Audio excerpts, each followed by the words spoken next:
I'm going to show you how you can create your account to start using the new video generation AI by OpenAI.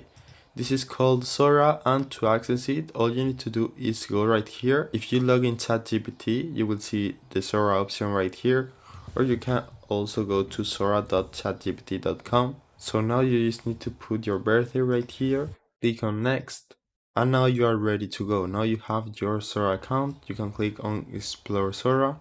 And right here you can start generating images or even videos.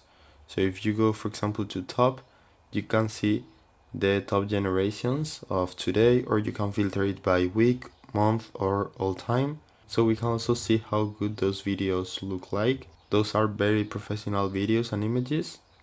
This is fully AI generated, so you can start testing and generating things. So now you can also start generating your own images. For example, if I want to create an image, I just set it like this. But if I want a video instead, you can click right here and change it to video.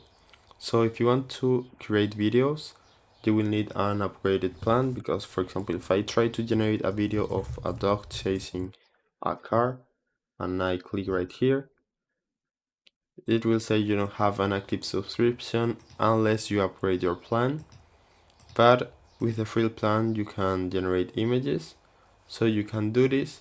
In my case, I did it already, and this prompt is at the queue right now, so I will get my media soon. So right now it's loading, it's at 55%, so we just need to wait for the images to load and we will see the results. So those are the images I just got with a very simple prompt. Of course, if you want a better image, you need to put a very detailed prompt, or you can even add ChatGPT for a specific prompt as well. So that's it. I hope it was helpful, and thanks for watching.